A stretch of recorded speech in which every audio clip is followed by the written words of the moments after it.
नमस्कार, स्वागत है आपका सरोकार में। मैं हूं अमृता राय। अतीत के कई युगों के बारे में आप सबने सुना होगा, जैसे कि सतयुग, त्रेता युग, कलयुग। पर आजकल एक और युग की चर्चा पूरी दुनिया में है और ये है पोस्ट ट्रुथ युग। हिंदी में इसका अर्थ इजाद नहीं हुआ है। कुछ लोग इसे सत्योत्तर युग कह रहे हैं, कुछ उत्तर सत्य युग कह रहे हैं और कुछ लोग सत्यातीत युग भी नाम दे रहे हैं। इस पोस्ट ट्रुथ शब्द को हाल ही में ऑक्सफोर्ड डिक्शनरी ने 2016 का सबसे प्रचलित शब्द घोषित किया है। शब्दकोश के मुताबिक ये विशेषण उन परिस्थितियों को व्यक्त करता है जब जनमत निर्माण करने में वस्तुगत तथ्य, भावनात्मक अपील और निजी विश्वासों से कम प्रभावशाली हो जाएं। ब्रिटेन में ब्रेक्जिट पोल और अमेरिका में डोनाल्ड ट्रंप की बढ़ती लोकप्रियता के साथ इस शब्द के चलन ने जोर पकड़ा और धारणा बनी कि पोस्ट ट्रुथ के इस दौर में अपनी पसंद के आंकड़ों को चुनना, मनमाना निष्कर्ष निकालना और उन्हें आबादी के एक बड़े हिस्से में स्वीकृत करा लेना अब बेहद आसान हो गया है। जबकि तथ्यात्मक रूप से निराधार ऐसे निष्कर्षों को उपयुक्त चुनौती नहीं मिल रही है। पर ऐसा नहीं कि लोगों की भावनाओं को उभारने के लिए अर्धसत्य, जिसे आजकल परसेप्शन भी कहते हैं, का इस्तेमाल पहले नहीं होता था। लेकिन तथ्यों को सत्य से परे जाकर प्रस्तुत करना और अफवाह आधारित धारणाओं को समाज में कभी इतना सम्मान और समर्थन नहीं मिला था जितना कि आजकल मिल रहा है। सोशल मीडिया के आने के बाद इस रुझान को बनाने में अविश्वसनीय सफलता मिली है। सीमित जानकारी से निकला हुआ सच आज दुनिया भर में लीडरशिप का सच बनता जा रहा है। लीडरशिप आज जनता को दिशा नहीं देती, बल्कि जनता से दिशा प्राप्त कर उनका समर्थन हासिल कर रही है। विवेक पर विश्वास भारी पड़ रहा है। लेकिन कुछ विद्वान ये सवाल भी उठा रहे हैं कि विवेक को दरकिनार कर अगर गलत तथ्य पर आधारित तर्क जुटाए जाएंगे तो नतीजा सही कैसे निकलेगा। आज सरोकार में बात करेंगे कि राजनीति से निर्धारित देश और समाज में इसके बढ़ते असर का क्या कोई खतरा है, और अगर है तो क्या इससे बाहर निकलने का कोई रास्ता है।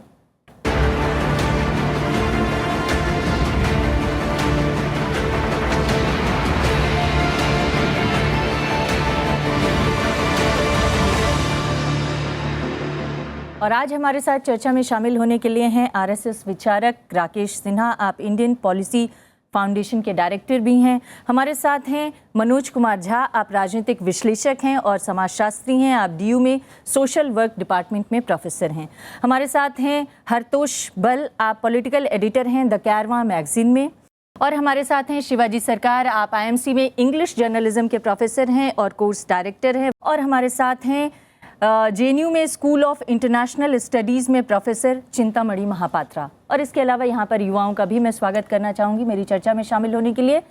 आगे बढ़ें उससे पहले देखते हैं आखिर पोस्ट ट्रुथ क्या है और इसको लेकर किस तरह की परिभाषा इस वक्त दुनिया भर में दी जा रही है। किसी को अंदाजा नहीं था, इसीलिए लोग हैरत में रह गए जब यूरोपीय संघ से निकलने के सवाल पर ब्रिटेन में हुए जनमत संग्रह का नतीजा आया। जीत ब्रेक्जिट यानी ईयू से नाता तोड़ने के समर्थकों की हुई। और तब तो दुनिया में बहुत से लोग सदमे में रह गए जब अमेरिकी राष्ट्रपति चुनाव में डोनाल्ड ट्रंप ने पहले रिपब्लिकन पार्टी की उम्मीदवारी हासिल कर ली और आखिरकार सबको चौंकाते हुए राष्ट्रपति चुनाव भी जीत लिया। ब्रेक्जिट के पैरोकार हों या ट्रंप, दोनों ने अपना अभियान वैसी बातों को कहते हुए चलाया जिन्हें तथ्यों और सामान्य विवेक के खिलाफ माना गया। मगर 2016 में ऐसी मुहिम अनेक देशों की राजनीति में कामयाब होती नजर आई। असल में ऐसे रुझान दुनिया के अलग अलग हिस्सों में पिछले कई साल से दिख रहे थे। तो हतप्रभ लोग इस तलाश में लगे कि इस हाल को क्या कहा जाए। नतीजा है कि ऑक्सफोर्ड डिक्शनरी ने पोस्ट ट्रुथ शब्द को 2016 का वर्ड ऑफ द ईयर घोषित किया। शब्दकोश के मुताबिक ये विशेषण उन परिस्थितियों को व्यक्त करता है जब जनमत का निर्माण करने में वस्तुगत तथ्य, भावनात्मक अपील और निजी विश्वासों से कम प्रभावशाली हो जाएं। ऑक्सफोर्ड डिक्शनरी के संपादकों के अनुसार 2016 में इस शब्द के इस्तेमाल में 2000% की बढ़ोतरी हुई। पोस्ट ट्रुथ शब्द का वर्तमान अर्थ में सबसे पहले उपयोग 1992 में सर्बियाई अमेरिकी नाटककार स्टीव टेसिच ने किया था। ईरान कोंट्रा घोटाले और पहले खाड़ी युद्ध का जिक्र करते हुए उन्होंने लिखा था कि हम स्वतंत्र लोगों ने अपनी इच्छा से तय किया है कि हम एक तरह की पोस्ट ट्रुथ दुनिया में जीना चाहते हैं। ऑक्सफोर्ड डिक्शनरी के मुताबिक इसके प्रमाण हैं कि पोस्ट ट्रुथ शब्द का इस्तेमाल टैसिट के लेख से पहले भी हुआ, लेकिन पहले का उपयोग सत्य जाहिर होने के बाद के अर्थ में हुआ था, जबकि टैसिट ने इसका इस्तेमाल उन स्थितियों के संदर्भ में किया जब जनमत के निर्माण में सत्य अप्रासंगिक हो जाए। तो क्या ये सच है कि हम पोस्ट ट्रुथ राजनीति के दौर में पहुंच चुके हैं? ऐसा हुआ तो क्यों हुआ? इस दौर के क्या खतरे हैं और इससे निकलने का क्या कोई मार्ग या संभावना मौजूद है? मनोज जी, मैं अगर अपनी चर्चा की शुरुआत आपसे करूं तो ये जो पोस्ट ट्रुथ शब्द आया है, निश्चित तौर पर ऐसा लगता है कि दुनिया भर में जो मौजूदा दौर है उसको लेकर कुछ बेचैनी है, और उस बेचैनी को दिखाने के लिए या व्याख्या करने के लिए एक शब्द निकाला गया, पोस्ट ट्रुथ। वो पोस्ट ट्रुथ दुनिया भर के संदर्भ में तो सामने आ रहा है, लेकिन क्या भारत के संदर्भ में भी वो उतना ही प्रासंगिक है? देखिए, मेरा मानना है कि ऑक्सफोर्ड डिक्शनरी ने इसको साल का सबसे बेहतरीन शब्द, नया शब्द कहा। उसके बाद इसकी चर्चा ज्यादा हुई, लेकिन राल्फ कीज ने 2004 में किताब लिखी थी, द पोस्ट ट्रुथ इरा, 12 वर्ष पहले। उस पर काफी चर्चा उससे पहले स्टीव टैसिट ने 1992 में इसका जिक्र तो किया था। उसमें अगर आप देखें तो वो पूरे राजनीतिक दृष्टिकोण के ही इर्द गिर्द था कि किस प्रकार आप सत्य जो है विश्वास के आगे हार रहा है। सत्य ये है कि मैक्सिको में वॉल कहीं कहीं पहले से ही मौजूद है, लेकिन ट्रंप साहब ने कहा कि हम दीवार उठवा देंगे, और उसकी वजह से लोगों ने भरोसा भी किया। अफवाह यथार्थ का पर्याय हो जाता है, और अफवाह और यथार्थ का फर्क यह है कि अफवाह जो कि मैं मानता हूं कि पोस्ट ट्रुथ का एक बहुत ही महत्वपूर्ण अवयव है। लोग ये सोचते हैं कि अफवाह पे भरोसा कर लेना ज्यादा बेहतर है बनिस्बत इसके कि उसको चैलेंज करना, तो क्रेडिबिलिटी का सवाल है। तो क्या हो जाता है कि वो परंपरा आगे बढ़ उठती है। दिक्कत इससे क्या है कि पोस्ट ट्रुथ के आगे बर्नी सैंडर्स ने उतना बढ़िया कैंपेन चलाया, सत्य पर आधारित, कि 0.1% अमेरिकन 99% से ज्यादा वेल्थ उनके पास है, लेकिन वो हार गए। वो हारे, सत्य हारा वहां। और जीत क्या हुई कि बिलीफ की जीत हुई, और बिलीफ और ट्रुथ में बहुत बड़ा फर्क है। रही बात अपनी, तो अमेरिका पहली बार हमसे पीछे आ रहा है किसी चीज में। हमारा मैं वो अपने बारे में बात करूं उससे पहले आपने कहा कि सत्य जो है वो विवेक से, वो विश्वास से हार जा रहा है। सत्य विश्वास से क्यों हार रहा है, मैं ये जानना चाहती हूँ। सत्य के पास तो तमाम आंकड़े हैं, तमाम संदर्भ हैं, ऐतिहासिक संदर्भ है, लेकिन और बौद्धिक भी उनके साथ हैं, बावजूद इसके सत्य विश्वास से क्यों हार रहा है? मैं आपको एक छोटा उदाहरण देता हूं। पुरानी बात है, मार्क ट्वेन ने कहा था कि जब तक सत्य जूते पहन रहा होता है, झूठ आधी दुनिया घूम चुकी होती है। तो झूठ के साथ क्या है ना, कि अगर आप झूठ के साथ एक इमोटिव एंगल भी रखें, ये बहुत आसान लगता है। बचपन में मैं बताऊं, जब बच्चा गिरता है तो आप पहली चीज माँ और बाप कहते हैं, जमीन को मारो, ये खराब है। तो वो एक्सटर्नलाइज करना पहले बचपन से ही सीख जाते हैं। तो आपको अपनी तमाम दिक्कतों के लिए, कमजोरियों के लिए अगर कोई ये कहे कि फलानी कौम की वजह से, फलाने लोगों की वजह से आपके मुश्किलात हैं, ये पहली बार नहीं हुआ। हिटलर ने कहा कि सेक्सुअली ट्रांसमिटेड डिजीज जो जर्मनी में प्रिवेलेंट था उस वक्त, वो यहूदियों की वजह से था। लोगों ने भरोसा किया, फैक्ट्स नहीं साथ में थे, सत्य नहीं साथ में था। मैं इसलिए ये कहना चाहता हूं कि जहां इमोशन bereft ऑफ ट्रुथ, वो बन जाता है पोस्ट ट्रुथ का आधार।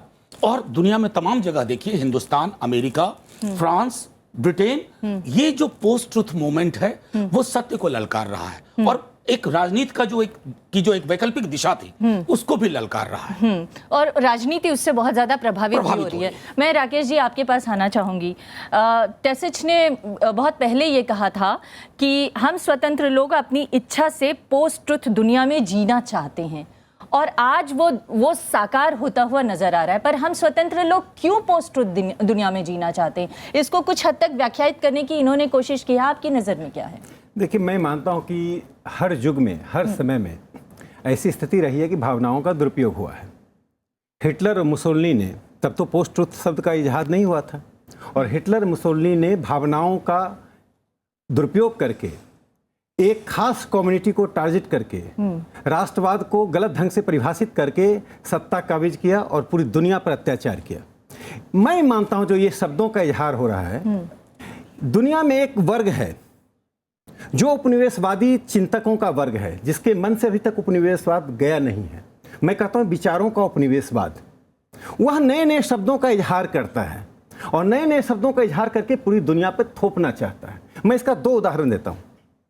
देखिए, लैटिन अमेरिका में लेफ्ट पार्टीज का शासन हुआ 90s में, उसको कहा गया पिंक टाइड। पूरे लैटिन अमेरिका में निकारागुआ से लेकर ब्राजील तक लेफ्ट के आए। वहाँ ब्राजील में रोसेफ को क्यों इम्पीच किया गया? चूंकि गवर्नेंस के सवाल पर, भ्रष्टाचार के सवाल पर फेल कर गए। तो यदि हम कहेंगे पोस्ट ट्रुथ आ गया, जो राइटिस्ट आए वो पोस्ट ट्रुथ आ गया, तो गलत है। मैं कहना ये चाहता हूँ, मैं जो बात कहना चाहता हूँ कि हमें भारत के चिंतकों को, भारत के बुद्धिजीवियों को दुनिया को अपनी नज़रों से देखना चाहिए। ऑक्सफोर्ड यूनिवर्सिटी डिक्शनरी क्या देख रहा है, हम उस पर डिबेट करें, लेकिन वो जो कह रहा है वो ब्रह्म सत्य नहीं है, वो अखंड सत्य नहीं है, वो खंडित सत्य है। और मैं कह दूं कि ये पश्चिम की योजना रही है। एक दिन कहते हैं मॉडर्निटी आ गई, लेकिन सच तो ये है कि जो वहां हो रहा है वो पूरी दुनिया में हो रहा है। ऐसा नहीं कि वो केवल ब्रिटेन और अमेरिका में हो रहा है। ट्रंप की बात पर मैं आ जाता हूं, उससे मैं अपनी बात समाप्त करता हूं। हाँ। ट्रंप की विक्ट्री पर ही सवाल उठा है। देखिए, ट्रंप एक नॉन सीरियस कैंडिडेट थे, दुनिया मानती है। आप लोग भी मानते हैं? मैं भी मानता हूं, लेकिन मैंने कहा तो जीतेगा। क्यों? कारण बता रहा हूं। एक नॉन सीरियस कैंडिडेट क्यों सीरियस कैंडिडेट बन जाता है? जब दुनिया में एक मुट्ठी भर लोग यथार्थ को ऐसी देखेंगे जो जैसे आम आदमी कुछ फील कर रहा हो, मैं कुछ और फील करूं, मैं थोपना चाहूंगा, तो ये मेरे खिलाफ वोट देंगे। तो आम लोगों ने आतंकवाद के प्रश्न को देखा, ये हमारा खतरा है। बुद्धिजीवियों ने आतंकवाद को इतना चाशनी में तरस दिया कि आतंकवाद से अब लड़ ही नहीं सकते। आतंकवादियों को बचाने के चक्रव्यूह में उन्होंने धर्म की ऐसी व्याख्या शुरू कर दी, नहीं आतंकवाद का कोई धर्म नहीं है, आतंकवाद का कोई तो आतंकवाद आ कहां से रहा? मतलब इस युग को अगर हम व्याख्या करें तो एक नॉन सीरियस कैंडिडेट भी लोगों की भावनाओं को उभार कर या लोगों की भावनाओं के मुताबिक चलकर सफलता हासिल कर सकता है। अगर आपके शब्दों में कहा जाए तो यथार्थ में कहा, लोगों के यथार्थ को, भावना अलग है, यथार्थ अलग है। लोगों ने यथार्थ का महसूस यही तो नहीं, सवाल तो यही उठाया जा रहा है कि भावना ही यथार्थ है या नहीं। मैं एक बात बता दूं, विवेक पर कहीं भावनाएं हावी तो नहीं हो रही। सवाल तो यही है, पूरा पोस्ट ट्रुथ युग ही यही है। यदि मैं ये सोच लूं कि हम 4 लोग जो हैं, मान लीजिए एक ही ओपिनियन खो जाए, हमारी 4 की ही भावना यथार्थ है और 25 लोग बैठे हुए इनका यथार्थ नहीं है, तो इसका अर्थ है हम बौद्धिकता को भी उपनिवेशवाद तरीके से देख रहे हैं। उनकी बौद्धिकता भी है, मतदाताओं ने वोट दिया तो उनकी बौद्धिकता को स्वीकार कीजिए। इसको मैं कहता हूं hyper correction in American politics. ऐसा प्रतीत होता है कि जिस जनता की बात आप कह रहे हैं, जिसको कह रहे हैं कि जनता की बौद्धिकता पर सवाल नहीं उठाया जा सकता, उसकी भावनाओं को लेकर आज जिस तरह का माहौल पैदा किया जा रहा है, उससे ये पोस्ट ट्रुथ क्रिएट हो रहा है, पोस्ट ट्रुथ युग की स्थापना हो रही है और इस तरह का माहौल पैदा हो रहा है। काफ़ी हद तक दिक्कत ये है, मैं सिन्हा जी से पहली बार एक ही चीज़ पे मैं अग्री करूंगा कि टर्मिनोलॉजीज काफ़ी कंफ्यूज की जा रही हैं। सिन्हा जी खुद काफ़ी टर्मिनोलॉजीज कंफ्यूज कर रहे हैं। आपको बताऊं क्यों। एक तो पोस्ट ट्रुथ पोस्ट मॉडर्निज्म के बाद आया। पोस्ट मॉडर्निज्म का सबसे बड़ा चैलेंज क्या था? उसने रीजन की सैंक्टिटी को सवाल उठा दिए कि रीजन भी एक एलीट प्रिविलेज है जी। अब आपके पास टूल्स ऑफ ट्रुथ का तरीका नहीं रह गया तो ट्रुथ भी सवाल उठ जाते हैं। ट्रुथ क्या है, आपको वो जानने का नजरिया ही चले जाता है, तो आप कैसे पता करेंगे ट्रुथ कैसे है। सिन्हा जी कहते हैं कि कुछ बुद्धिजीवियों के कहने पे लोग गुस्सा होके दूसरी तरफ चले गए, पर मेजॉरिटी ऑफ वोट्स तो तब भी हिलरी को पड़े हैं। इसका मतलब कि कुछ बुद्धिजीवियों के कहने पे मेजॉरिटी मान गई उनकी बात, पर इलेक्टोरल कॉलेज कुछ ऐसा था कि वो सच के साथ नहीं गया। इसका तो कोई तात्पर्य ही नहीं निकलता है ना। ये तो कहने की बातें हैं, बात ये नहीं है। इलेक्शन जीता है ट्रंप, हमें वो समझना चाहिए, पर ये कहना कि लोग एकदम भावुक होके उस तरफ चले गए, वो सच्चाई नहीं है। अगर 1 मिलियन का वोट है तो वो भी सच्चाई है। बात यहां पे आती है कि सत्य की परिभाषा आप डेमोक्रेसी से नहीं कर सकते। वोट डाल के आप सच्चाई नहीं निकाल सकते हैं। सच्चाई की परिभाषा रीजन से ही होगी। वो रीजन अगर मेरे को अकेले भी छोड़ दे, 4 बुद्धिजीवियों को भी अकेले छोड़ दे, राकेश सिन्हा जैसे लाखों करोड़ों लोगों को दूसरी तरफ खड़े कर दे, पर सच तो नहीं बदलता ना। उनके कहने से नतीजा पब्लिक स्फीयर में कुछ और हो सकता है, पर सच्चाई तो नहीं बदलती है। लेकिन सवाल ये कि सच्चाई क्यों खतरे में आ गई है? खतरे में आई है। मैंने कहा कि कई जगहों पे आप अलग अलग चीजें देखेंगे। इर्रेशनैलिटी डेमोक्रेसी में हमेशा एक पार्ट रही है। उस इर्रेशनैलिटी को क्वेश्चन करने का मैंने कहा एक रीजन का जो इस्तेमाल है वो भी वीकन हुआ है। ये भी बुद्धिजीवियों के कारण हुआ है, बुद्धिजीवियों के बाहर जाके नहीं हुआ है। ये जो रीजन की जो परिभाषा को वीकन किया गया है, ये भी बुद्धिजीवियों ने किया है। इस दौर में जाके जब हम रीजनड या रैशनल डिबेट नहीं करेंगे और सीधे यहाँ पे आ जाएंगे कि 50 लोग ये कह रहे हैं तो ये सच्चाई होगी, 50 लोग ये कह रहे हैं कि हमारे अंदर जो गुस्सा है वो ट्रंप एम्बॉडी करता है, ये सच है, तो कुछ हद तक नतीजे ऐसे आएंगे। पर इसमें कोई परमानेंसी नहीं है, ये चीजें ऊपर नीचे जाती हैं। पोस्ट ट्रुथ अभी के लिए एक अच्छा शब्द है, कल नतीजे बदल जाएंगे पॉलिटिक्स में और ये होते रहते हैं, तो हम कोई और टर्मिनोलॉजी ले आएंगे। ये है कि इसको हमें कॉम्बैट करना, पर कॉम्बैट करने के लिए कोई नए तरीके नहीं है, तरीके वही हैं कि आप रीजन डिबेट करेंगे, सच्चाई खड़े होके बोलेंगे, और चाहे उसके बारे आप आरएसएस हमें नाम बुलाए या यूएसए में कोई और नाम बुलाए, उससे सच्चाई नहीं बदलेगी और इवेंचुअली ये बातें पब्लिक ओपिनियन में कुछ ना कुछ रोल प्ले करेंगी। जी शिवाजी सरकार साहब, हमने जनसंचार का सवाल इनसे भी पूछा था, मैं आपसे भी जानना चाहूँगी क्योंकि आप जनसंचार माध्यम से जुड़े हुए हैं। जब तक जनसंचार का एक तरफा माध्यम था, यानी टीवी पर लोग बोलते थे और दूसरे लोग सुनते थे, रेडियो पे लोग बोलते थे और दूसरे लोग सुनते थे, अखबारों में विशेषज्ञ लिखा करते थे और दूसरे लोग उसको पढ़कर अपना ज्ञान बनाते थे या उसके बारे में धारणाएं बनाते थे, तब तक वो ज्ञान नियंत्रित था, सत्य नियंत्रित था। आज जिस युग में हम गए हैं वहाँ पर उसमें पार्टिसिपेट करने वाले लोग ज़्यादा हो गए हैं और ज्ञान देने वाले लोग कम हो गए हैं। शायद इस वजह से ये एक सिनेरियो क्रिएट हुआ, ये फेनोमेना क्रिएट हुआ है। आपने जो कहा उसमें एक तथ्य है, फिर उससे आगे भी तथ्य है। ये सही है कि आपने जो कहा कि उस वक्त इतना सोशल मीडिया नहीं था, पर ऐसा नहीं था। स्कूल, कॉलेज, यूनिवर्सिटीज़, सड़कों पे जो डिबेट होते थे, पान की दुकानों में जो डिबेट होते थे, वो उसी का हिस्सा था जो अब सोशल मीडिया में चला गया। दूसरी चीज़, आप जो कह रहे हैं कि हम पोस्ट ट्रूथ की बात कर रहे हैं, सवाल है वो पोस्ट ट्रूथ है क्या है, क्या नया शब्द है? देखिए, वर्ल्ड वॉर फर्स्ट के साथ साथ शब्द आया प्रोपेगेंडा, फिर आया कैंपेन, फिर आया डिसइंफॉर्मेशन। तो शब्दों का हेर फेर है ये, और हम ये देख चुके हैं। ये भी कहा गया कि एक झूठ को अगर 100 बार बोलो तो सत्य हो जाता है। ये भी हम पिछले 100 सालों में देख चुके हैं, और हम ये भी देख चुके हैं एक बहुत बड़ा देश इस सत्य कहिए या असत्य कहिए जिसके भी आधार पे जो बना वो चरमरा के गिर भी गया। सोवियत यूनियन की मैं बात कर रहा हूँ। तो ऐसा नहीं है कि ये कोई नई चीज़ हो रही है और नया बात हो रही है। हाँ, नए नए शब्दों का इजाद जरूर हो रहा है। दूसरी चीज़, नहीं, नई चीज़ तो नहीं है, ये सब लोग मान रहे हैं कि ऐसा नहीं था कि कोई राजनीति में या समाज में कोई स्वर्ण युग हुआ करता था। लेकिन सवाल ये है कि क्या जिस तरह से लोकतांत्रिक और संवैधानिक मूल्यों के आधार पर तथ्यों की परख होती थी, उसी आधार पर तथ्यों की परख हो पा रही है अभी? नहीं, तथ्यों की परख अभी होती है, ऐसा नहीं है। तथ्यों की परख अगर ठीक से नहीं होती तो मेरे ख्याल में अमेरिका में जो रिजल्ट आया वो नहीं आता। अमेरिका में अगर ट्रंप की जीत को एक तरफ आप कह सकते हैं कि वो पोस्ट ट्रूथ है, दूसरी तरफ जिन लोगों ने उनको वोट दिया वो कह रहे हैं दैट इज द ट्रूथ। लेकिन ब्रिटेन में क्या हुआ? ब्रिटेन में देखिए, मैंने आपसे कहा कि प्रोपेगेंडा एंड कैंपेनिंग जो है, ब्रिटेन में जो चीज़ हुआ, ब्रिटेन के लोगों ने जिस चीज़ को समझा और बूझा, मैं नहीं समझता कि ब्रिटेन के लोग सिर्फ कैंपेन की वजह से, पोस्ट ट्रूथ की वजह से, डिसइंफॉर्मेशन की वजह से, उन्होंने खुद देखा, समझा, जाना, उसके बाद उसको उन्होंने किया। ऐसा नहीं है कि अचानक किसी ब्रिटेन, देखिए जनता को अगर हम समझते हैं कि जनता कुछ नहीं समझती है तो मेरे ख्याल में वो पोस्ट ट्रूथ है। जनता सारी चीज़ों को समझती है, और इसीलिए हम देखते हैं पूरे विश्व में और भारत में भी ऐसा ही हो रहा है कि मीडिया जो है, अमेरिका की मीडिया को अगर आप देखें पूरी तरह से, आप उस पीरियड को, अगर कैंपेन के पीरियड को पूरे 1 साल का अगर एनालाइज करें तो आप पाएंगे अमेरिका का मीडिया पूरी तरह से बायस था एक कैंडिडेट के खिलाफ। मैं नहीं कह रहा हूं कि एक कैंडिडेट के खिलाफ ही सारे मीडिया को होना चाहिए, पर वहां था ऐसा एक आध कुछ। लेकिन आप ये मानते हैं कि जनता सब कुछ समझती है और जनता की समझ के हिसाब से अब देश को नियंत्रित होना चाहिए? जनता मेरे ख्याल में राजनीतिज्ञों से ज्यादा समझती है, हाँ। पत्रकारों से ज्यादा समझती है, बुद्धिजीवियों से ज्यादा समझती है, और जनता जिस समझ से चीजों को निर्णय करती है, राजनीति को भी उसी तरफ जाना पड़ता है। जी, आपको भी लगता है कि जनता जो है वो बाकी समाज और बौद्धिक और राजनीतिक लोगों से ज़्यादा समझदार है, और ये जो वक्त है ये एक्चुअली उनको एक नई वॉइस देने का काम कर रहा है, नई दिशा देने का काम कर रहा है? आज के दौर में राजनेता जनता से दिशा पा रहे हैं। आपका सवाल का जवाब दूंगा, मगर 2-3 पॉइंट बताना चाहूँगा। सत्य, असत्य, अर्धसत्य, विश्वास, अंधविश्वास, सब अलग अलग चीज़ है। जब चाणक्य ने बताया सत्यम एकः विप्रः बहुधा वदन्ति, उसका मतलब ये था सत्य तो एक ही है, चिरंतन है। तो पोस्ट सत्य क्या है, पोस्ट ट्रुथ क्या है? फ्रैंकली अगर वो वर्ड पे जाएंगे कि वर्ड ही गलत है, जिसको ऑक्सफोर्ड डिक्शनरी ने इतना महत्व दिया है।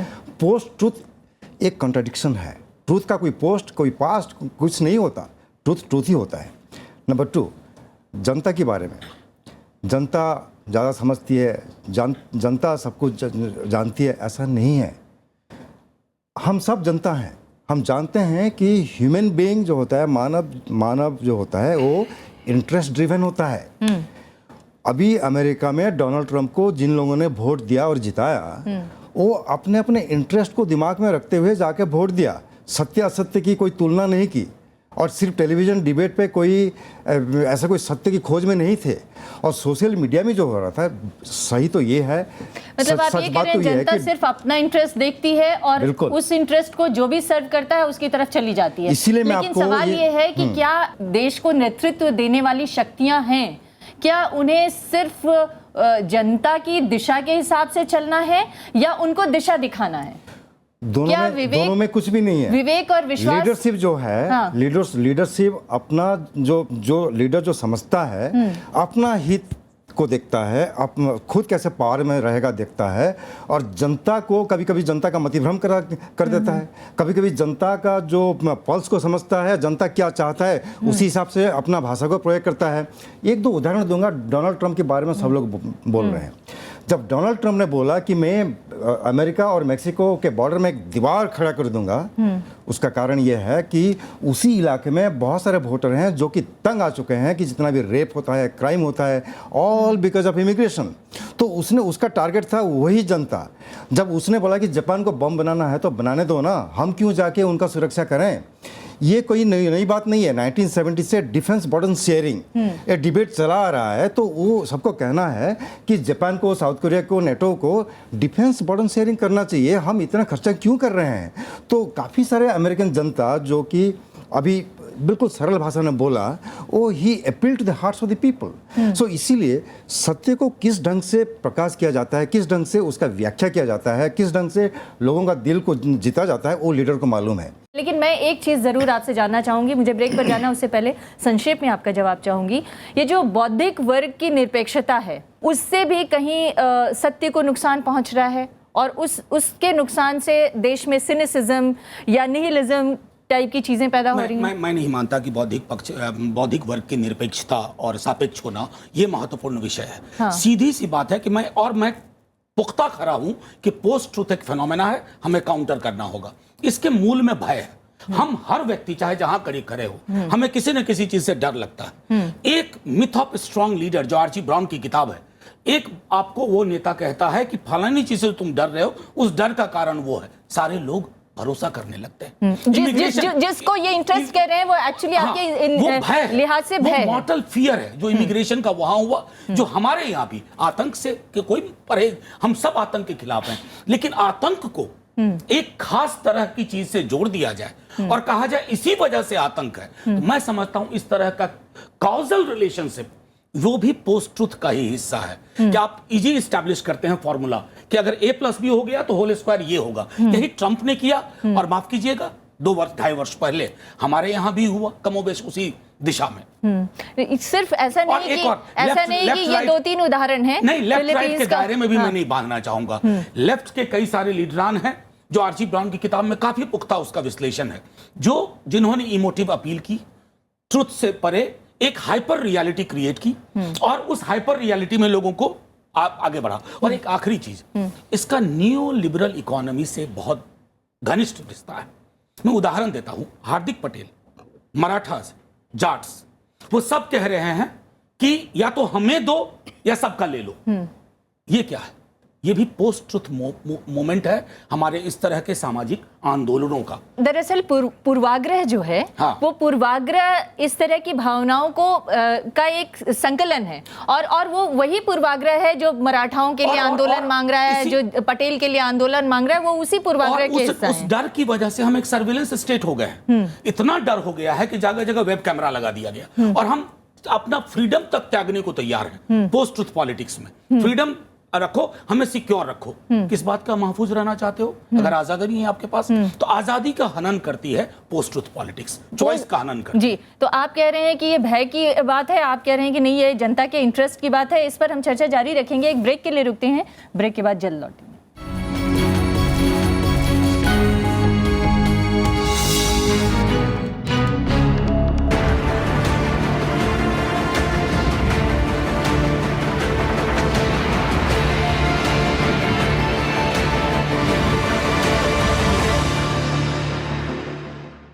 हरतोष, जिस भय की बात ये कर रहे थे, उस भय को क्रिएट करके वैमनस से बढ़ाने की भी बात आपने कही, लेकिन मैं ये जानना चाहती हूँ, ये जो तर्क और विवेक को भी भय से निशाना बनाया जाता है, उसमें तर्क भी घायल होता है और विवेक भी घायल होता है, और फाइनली जो जनोत्तेजक भाषण देने वाले लोग होते हैं वो उसमें कामयाब होते हैं। लेकिन इस दौर में इस पूरे फिनोमेनन को कैसे काउंटर किया जाएगा, क्या खतरे हैं इसके?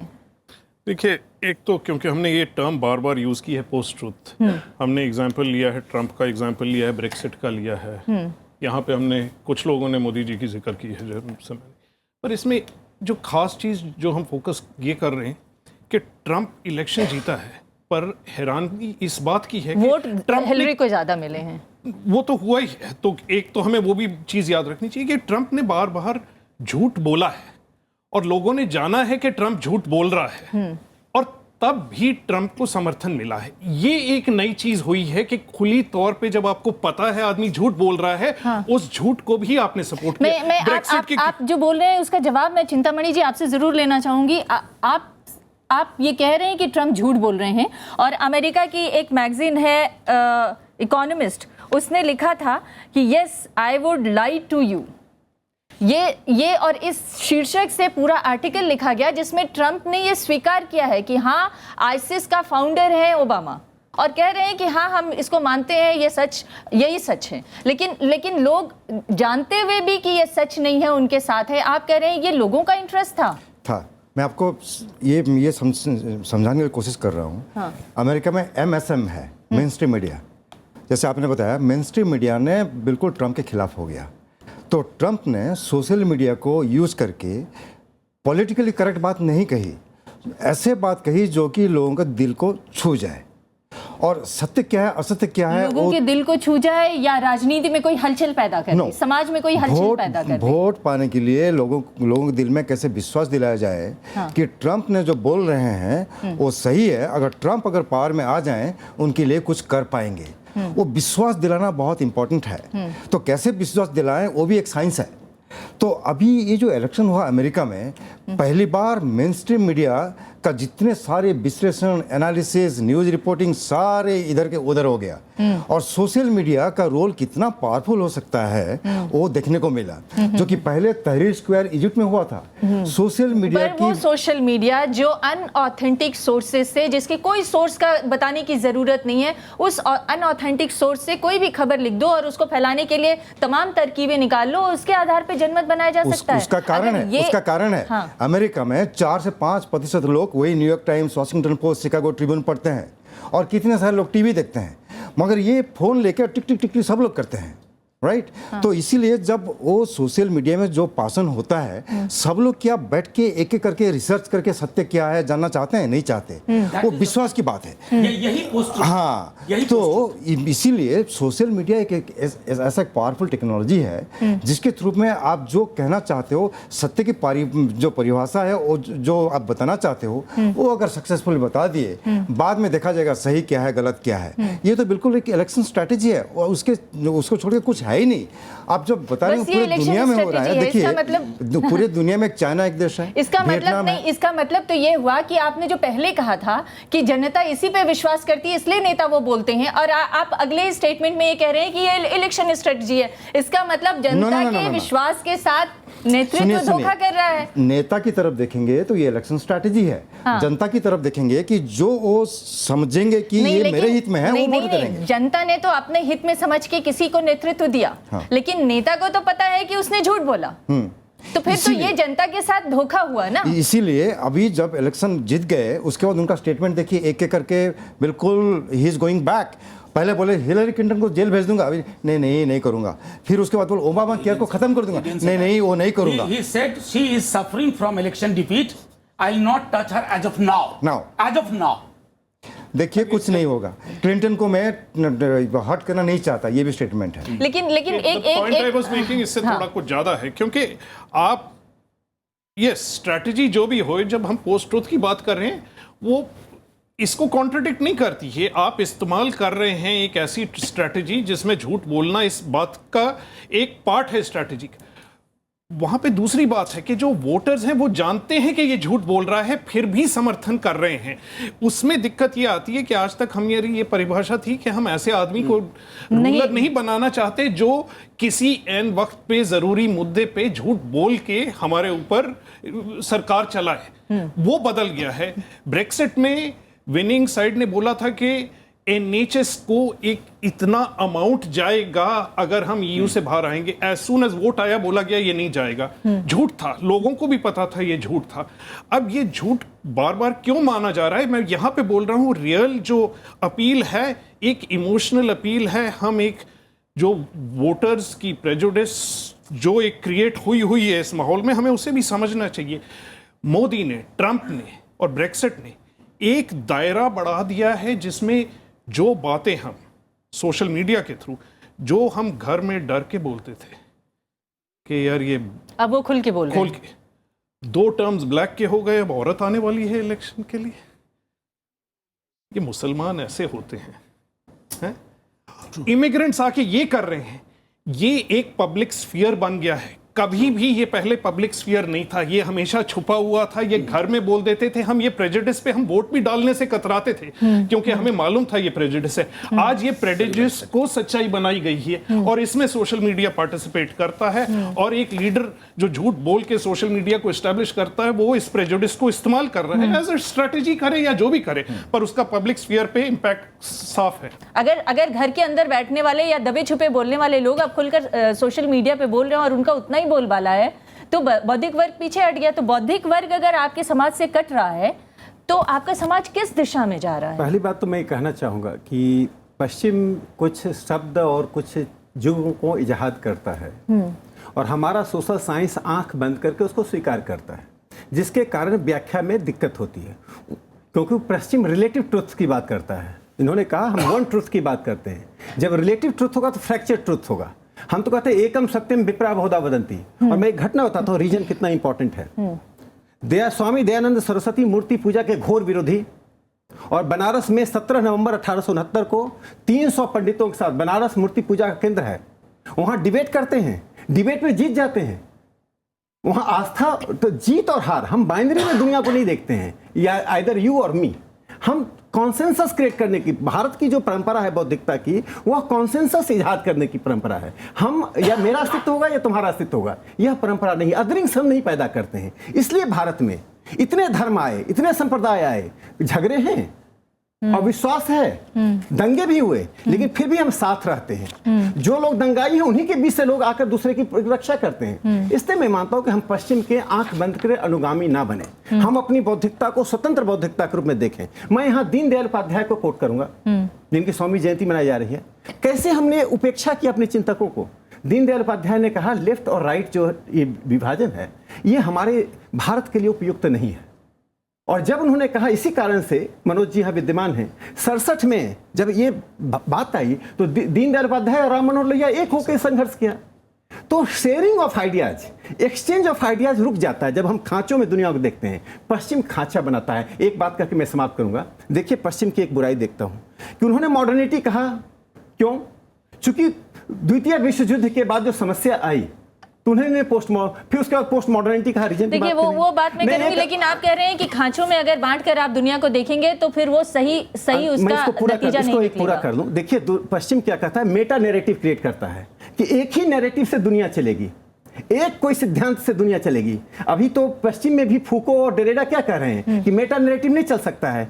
दुनिया को अलग अलग स्थानीय लोग अलग अलग तरह से सोचते हैं, अलग अलग बातों को संस्कृति रहती है। तो स्थानीयता का महत्व, भारत में विविधता, स्थानीयता का महत्व रहा है, इसलिए हमने एक मेटा नैरेटिव नहीं क्रिएट किया।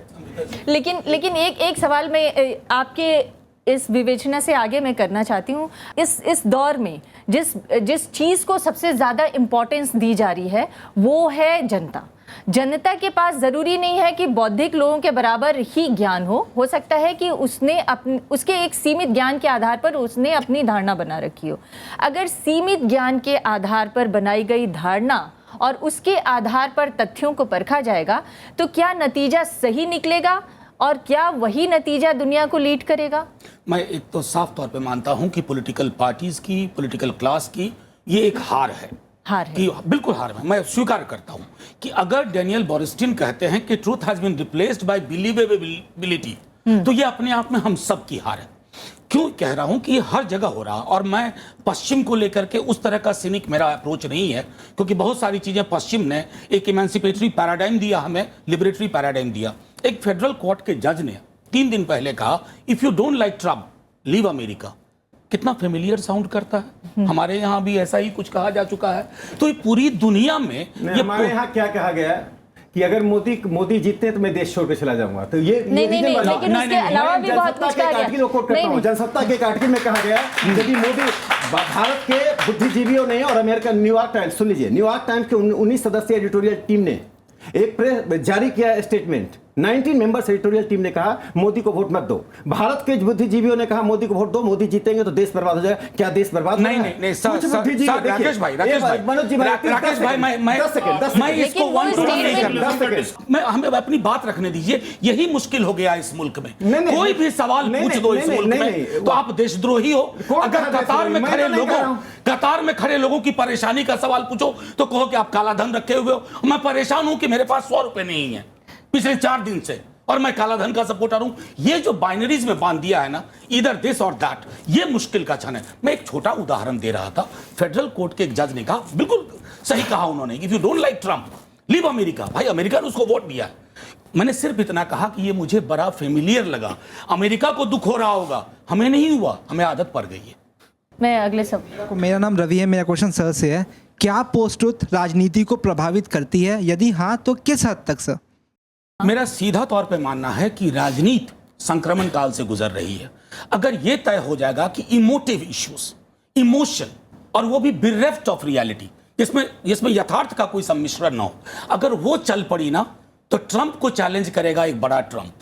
हमारे यहाँ का जो निजाम है उसको उससे बड़ा निजाम चैलेंज करेगा। आज छोटी छोटी बातों पर राष्ट्रवाद हमारा खतरे में आ जाता है। कल को वो दिन दूर नहीं कि जब आप पाएंगे कि समुदायों के आधार पर खतरे की बात होने लगेगी। ब्राह्मण, राजपूत, भूमिहार, दलित, मल्लाह, केवट, ये इसका एक, क्योंकि अबाध गति से ये जाएगा और ये चूंकि सत्य को खत्म करता है। और मैं कह रहा हूं, जो हरतोष भाई ने भी कहा, सत्य खत्म नहीं होगा, लेकिन उसके लिए आपको लड़ाई लड़नी होगी, इन्वेस्टिगेशन करना होगा, पड़ताल करनी होगी, और किसी चीज पे भरोसा करने से पूर्व एक आखिरी बात, छोटी टिप्पणी कर देता हूं।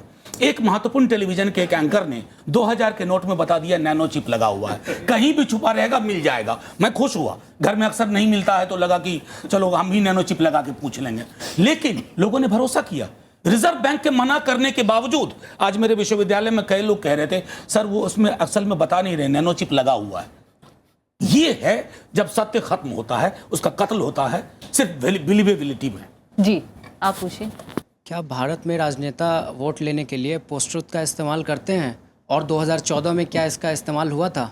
देखिए, मैं ये कह रहा हूँ कि दुनिया में हर समय झूठ प्रपंच का उपयोग हर समय हुआ है, राजनीति में हुआ है, लेकिन मैं मानता हूं कि डेमोक्रेसी में जनता जब चुनती है, डेमोक्रेसी लोकतंत्र एक प्रयोगधर्मी व्यवस्था है जिसमें जनता प्रयोग करती है। वही जनता ने भारत में इंदिरा गांधी को बहुमत से जिताया, इतनी लोकप्रिय प्रधानमंत्री जिसने बांग्लादेश निर्माण कर दिया, और 2 साल में 71 में जीती और 73 में उनकी लोकप्रियता धूल में मिल गई। फिर वही इंदिरा गांधी 80 में वापस आ जाती हैं। तो देखिए, इस प्रयोग धर्मिता पर हमें सवाल नहीं करना चाहिए। कभी हमारे मनोनुकूल नहीं हुआ, पूरे लोकतंत्र को और जनता की विजडम को खारिज कर दें, यह गलत है। हो सकता है हिटलर आया, मुसोलिनी आया, लेकिन जनता में विजडम बनाने की और उसको एस्टैब्लिश करने की जिम्मेदारी राजनीतिज्ञों की थी। हम तो ये समझते थे। मैं एक बात, अब आप लोग सारे विजडम की रिस्पॉन्सिबिलिटी जनता के ऊपर ही डाले जा रहे हैं। मैं एक बात कह दूं, भारत या दुनिया में बुद्धिजीवियों का एक वर्ग है जो मानता है कि ट्रुथ का डिपॉजिटरी कस्टडियन है, वो जो कह देगा वही जनता का तथ्य है। और उसमें क्या है, जनता के साथ उनका डिस्कनेक्ट है। मैं उन पर सवाल नहीं कर रहा हूं, तंज कर रहे हैं राकेश मैं भाई जनता से उनका डिस्कनेक्ट है। यदि यथार्थ से आप डिस्कनेक्ट होकर सिर्फ पुस्तकालय लेकिन हमने बुद्धिजीवियों की बात नहीं की, हमने तो नेताओं की बात की। मैं उदाहरण बताता हूँ। विनोबा भावे और जयप्रकाश नारायण, ये दो भारत के बुद्धिजीवी थे, जमीन से जुड़े हुए थे, गांव-गांव जाते थे। जब बुद्धिजीवी समाज से, जनता की की साइकोलॉजी से, उनके यथार्थ से, उनकी समस्या से प्राइमरी रूप से टूट जाता है और सेकेंडरी सोर्सेज पर डिपेंड करेगा, तो उसकी बौद्धिकता प्रभावहीन हो जाएगी, निष्प्रभावी हो जाएगी। अमृता जी, एक छोटी सी भी जयप्रकाश जी की बात इन्होंने की। अगर जयप्रकाश जी की जो चिट्ठी कश्मीर पे लिखी हुई थी, जो राकेश भाई जानते होंगे, राकेश भाई अगर आज मैं अपने वेबसाइट पे पोस्ट कर दूं ना, शाम तक मुझको लोग कत्ल कर देंगे चौराहे पर। नहीं, सबको मालूम वो जयप्रकाश जी की चिट्ठी है वो चिट्ठी। लेकिन उस चिट्ठी का अगर आज तो ये बदलाव आया है, सवाल मालूम होने के बावजूद उसे जाहिर करने से बचते हैं। 2014 के इलेक्शन के बारे में कुछ बोल लूं as somebody in the media और सोशल मीडिया पे, जो सोशल मीडिया का इस्तेमाल किया, मैं पर्सनल उदाहरण दे देता हूं। एक तो सबसे पहले कि मोदी जी गुड गवर्नेंस लाएंगे। मैंने सवाल पूछा था कि ये गुड गवर्नेंस किस चीज के लिए लाएंगे, आपकी वैल्यूज क्या है?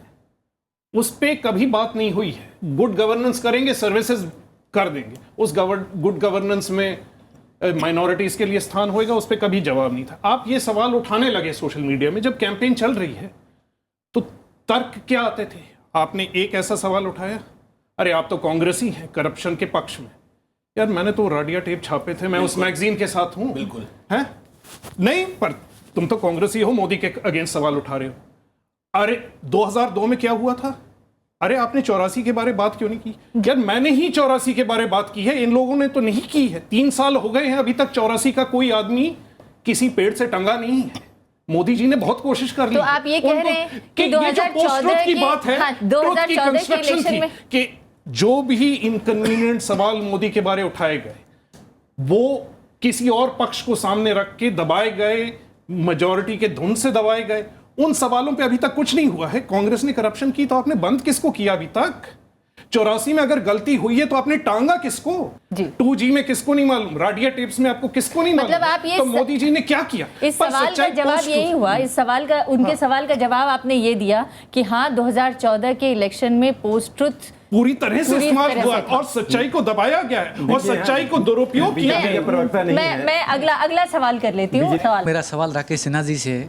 एक बात बार बार निकल के आ रही है कि पोस्ट ट्रुथ में ये बात निकल के आ रही है कि किसी भी देश का मीडिया और बुद्धिजीवी या तो जनता क्या चाहती है उसका मूड भांपती नहीं है या सच्चाई जानती नहीं है। दूसरी बात, जनता क्या सच्चाई को नज़रअंदाज करती है, उसको परवाह नहीं है और वो हमेशा खलबली और हलचल ही चाहती है। ये इन्हीं सबसे मतलब ये निकल के सामने आया है। देखिए, मैं इतना जानता हूँ, गली चौराहों और पार्कों में लोग बौद्धिकता के साथ डिबेट करते हैं। जो लोग भारत की बौद्धिकता से अपरिचित हैं वो जाकर ढाबों पर जाएं, देखें लोगों की बौद्धिकता कितनी बारीकी से डिबेट करते हैं। इसलिए जनता परिस्थिति जन्य, मैं इसको कहता हूँ परिस्थिति जन्य निर्णय लेना। आज की स्थिति में 5 सालों की हमारी चुनौती क्यों है? सरकार 50 साल के लिए नहीं चुनी जाती है। राम मनोहर लोहिया ने यहाँ तक कह दिया कि जिंदा कौम 5 साल तक इंतजार नहीं करती है। तो मैं ये कह रहा हूँ कि जनता उस परिस्थिति में जो बेस्ट ऑप्शन समझते हैं उसको वोट देती है। यदि वो ऑप्शन गलत निकलता है तो लोकतांत्रिक ताकत के नाते जनता उसको हटाती भी है। 74 का आंदोलन हुआ इस देश में। इंदिरा जी ने 77 में रायबरेली के लिए क्या कम काम किया था? एक प्रधानमंत्री का कॉन्स्टिट्यूंसी था और प्रधानमंत्री चुनाव हार गई। अर्थात जनता के विवेक पर भरोसा कीजिए और अस्थायी रूप से असफलता को, लोकतंत्र को खारिज मत कर दीजिए, कि जनता की विजडम को खारिज मत कर दीजिए। मुझे विश्वास है। मतलब आप ये कह रहे हैं कि ये जो पोस्ट ट्रुथ का फिनोमेना है इसको अस्थायी असफलता माना जाए दूसरे राजनीतिक? मैं पोस्ट ट्रुथ को ही खारिज करता हूँ। ये औपनिवेशिक शब्दावली है और भारत के बुद्धिजीवी का, मैं भारत के समाजशास्त्र की विफलता बताता हूँ। भारत का समाजशास्त्र पश्चिम का अनुगामी है, पूरी तरह से पश्चिम का अनुगामी है। कौटिल्य के बारे में कब से पढ़ना शुरू किया है? अपने ही पॉलिटिकल साइंस के सिलेबस को आप देख लीजिए। हम पश्चिम को पढ़ना चाहिए, पश्चिम को खारिज नहीं करना चाहिए, लेकिन हमारा सोशल साइंस कहाँ है? हमारे बुद्धिजीवियों के बारे में क्यों नहीं पढ़ाया जाता है? हम इतने क्यों अनुगामी बन गए? मनुस्मृति में ले आए, फिर कौटिल्य मनुस्मृति। देखिए, मनुस्मृति और कौटिल्य की अगर बात करें, भारत की जो दंड प्रक्रिया है, भारत की जो न्याय प्रक्रिया है, उसमें वो शामिल है। अरे वो गलत है, वो गलत है। बिल्कुल उसमें एक जुर्म के लिए दलित को 20 वर्ष की सजा और एक ब्राह्मण को 2 वर्ष की, ये भी दंड क्या विधान था। 10,000 साल में से मनु ही है क्या? 10,000 साल में मनु की प्रवृत्ति यहाँ भी है। आर्यभट्ट के बारे में मानसिकता अभी भी चल रही है। अच्छी तरह पढ़ेंगे तो ये समझ अगर जाएंगे हम मनु ने इस- पूरे इस- समाज इस व्यवस्था चर्चा के बारे में में बात की, एक एक दिन और- मानसिकता चल रही है। एक दिन और पूरी चर्चा करनी पड़ जाएगी जी।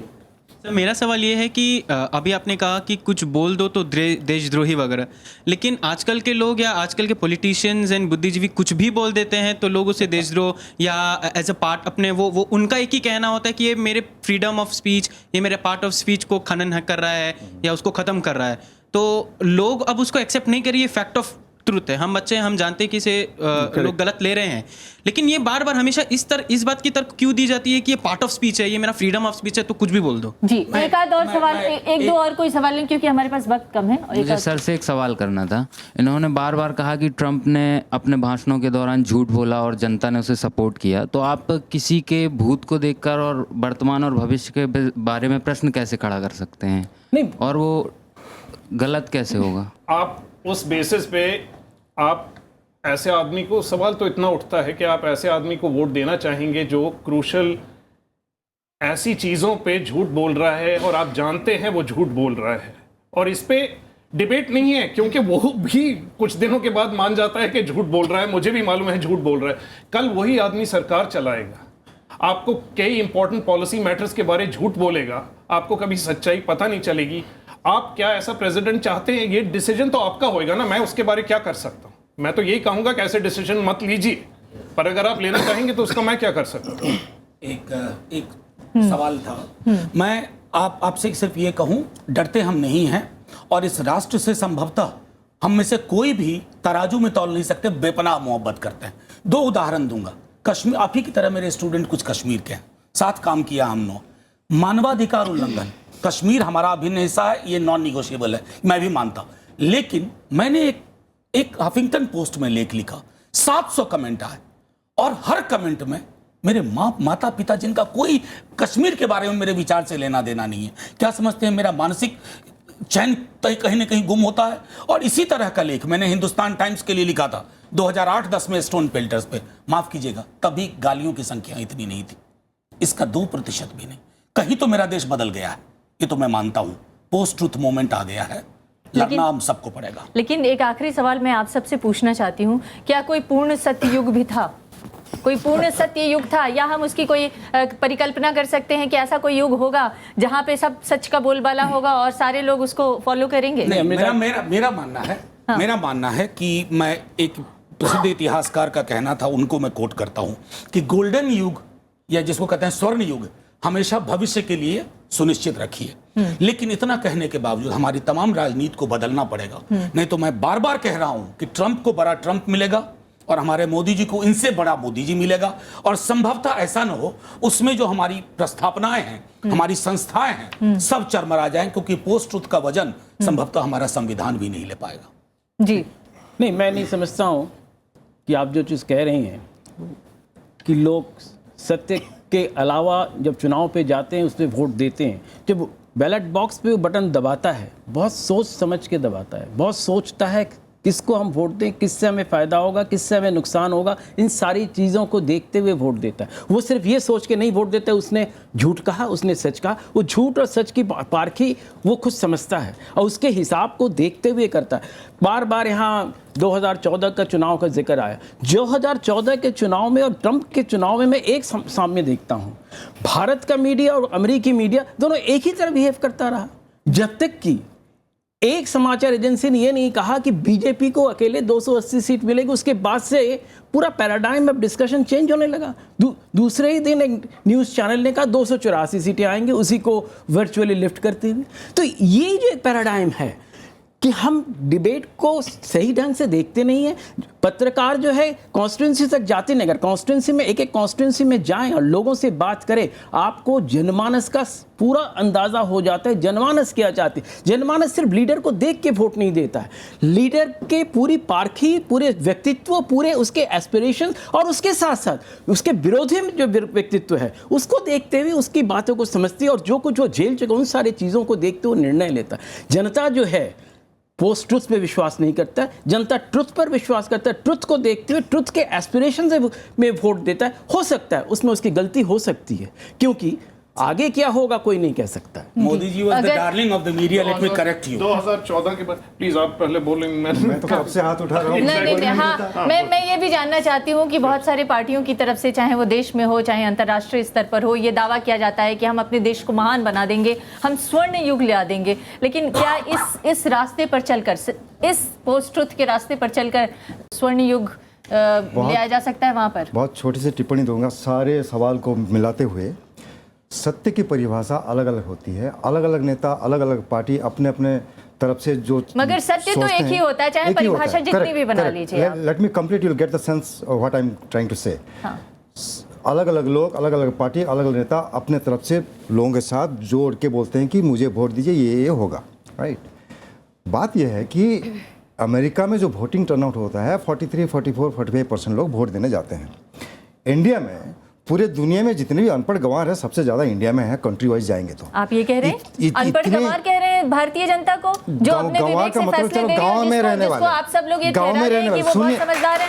आप एक्चुअली बीच में टोक देंगे ना तो मेरा स्पिरिट क्या आप समझ नहीं पाएंगे। हाँ। दुनिया में जितने गरीब हैं, पूरे लैटिन अमेरिका, अफ्रीका में जितने गरीब हैं उससे ज़्यादा गरीब इंडिया में है।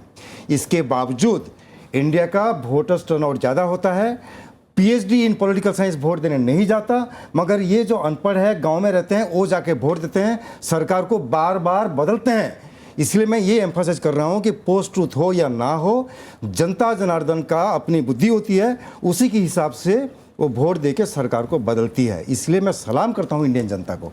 ये मेरा टिप्पणी है। देखिए, दो चार चीज़ें हैं। एक तो डेमोक्रेसी की एबिलिटी सेल्फ करेक्शन की कितनी है, वो पोस्ट ट्रूथ अभी एग्जामिन करेगा कि बार बार वो प्रचार होता है, क्या डेमोक्रेसी उसे रोक सकती है। अभी इसके लिए एविडेंस सामने अभी हमारे आना है। मैं इसके बारे खुल के उस पक्की तौर पे जिस तरह इन्होंने कहा है मैं नहीं कह सकता हूँ।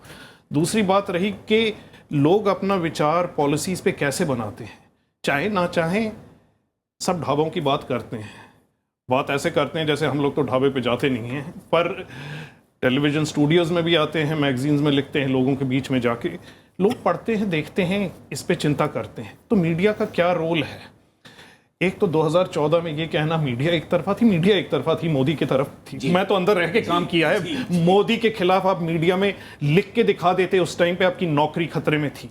मेरे को मालूम है कई लोगों की नौकरी गई है, और मैंने तो अंदर से देखा है ना, मैंने अंदर से देखा कि एडिटर्स था। आप जहां भी हुए मैं बता रहा हूं कि सच्चाई मीडिया के अंदर क्या थी। जी कॉन्स्टिट्यूशनल बेसिस पे रह के मैंने कांग्रेस की क्रिटिसिज्म की है। मेरा फेथ कॉन्स्टिट्यूशन में है, ना कांग्रेस में है, ना बीजेपी है। तब क्या कहा जाता था, ये आदमी बौखला गया है। आज क्या कहा जाता है, ये खालिस्तानी है। देखिए फर्क यहां आ गया है। दिस इज व्हाट ये पोस्ट ट्रुथ कहते हैं। और एक इलेक्शन से लेकर दूसरी इलेक्शन तक मीडिया चुप नहीं बैठती है। हमें पॉलिसी हर मोमेंट एग्जामिन करनी पड़ती है। हम जब पॉलिसी एग्जामिन करते हैं, बोलते हैं सरकार यहां गलत है, तो आज क्या आवाज आती है, क्या एंटी नेशनल है, कि हम अगर ये कह दें ये पॉलिसी देश के हित में नहीं है, इसलिए नहीं है ABCDEF, तो ये बात देश के हित के खिलाफ हो जाती है, क्योंकि हम देश के हित की बात कर रहे हैं। ये post truth, continuous post truth है बिटवीन वन इलेक्शन और दी अदर, वो आज हो रहा है। जी, तो आप ये कह रहे हैं कि ये आज हो रहा है और शायद आने वाले दिनों में भी चलता रहेगा, बढ़ रहा है। जी, आपका लास्ट कमेंट। देखिए, ये प्रवृत्ति जो है कि अपने विरोधियों को एक गलत शब्द से नहीं, मैं आपसे ये छोड़ दीजिए। मैं आपसे ये जानना चाहती हूँ कि पोस्ट ट्रुथ का फेनोमेना को आप खारिज कर रहे हैं, तो क्या इसके आगे की राह सत्य को लेकर किस तरह की होगी? पोस्ट ट्रुथ ने सत्य के ऊपर सवाल उठाए हैं, मैं सत्य को लेकर समाज की, देश की, राजनेताओं की, राजनीति की राह किस तरह की होनी चाहिए? उससे पहले एक छोटी टिप्पणी करने दीजिए। 40 साल से 50 साल से एक विचारधारा से डायलॉग करने की जगह उसे फांसीवादी कहना, सांप्रदायिक कहना। अरे डायलॉग कीजिए विषय पर। मैं फांसीवादी हो सकता हूं, लेकिन मैं रियलिटी हूं, मैं राकेश सिन्हा एग्जिस्ट करता हूं। आज जैसे हम डायलॉग कर रहे हैं, 40 साल से 50 साल से उसे एक्सक्लूड करना, आरएसएस को, तो यह प्रवृत्ति पहले से रही है। और उस प्रवृत्ति का ही जब काउंटर कुछ लोग कर रहे हैं, कुछ लोग ऐसे आ गए हैं, मैं ऐसे लोगों को सिर्फ फिरा कहता हूं। लेकिन जिस तरह से काउंटर हो रहा है, क्या वो सही तरीका है? मैं कह रहा हूं, मेरी बात मैं यहाँ कंप्लीट कर लूं, मेरी बारी है। जिन लोगों ने जब भी ऐसा किया वो सिर्फ फिरे हैं। जिन लोगों ने जब अगर सिर फिरे हैं तो उनके खिलाफ कार्रवाई क्यों नहीं होती? मैं कह रहा हूं, देखिए समाज का जीवन सिर्फ कानून से नहीं चलता। मैंने कहा जिन लोगों ने किसी को फांसीवादी कह दिया, किसी को राष्ट्रद्रोही करें, वो सिर्फ फिरे लोग हैं। इनका इसलिए जनता ऐसे लोगों को खारिज करती रही। अब मैं आता हूँ ट्रुथ पोस्ट ट्रुथ क्या है। एक ही ट्रुथ है जो गांधी ने कहा, राम राज। गांधी जब राम राज कहते हैं तो हम उसको क्यों नहीं पश्चिम को कहते हैं राम राज लोग?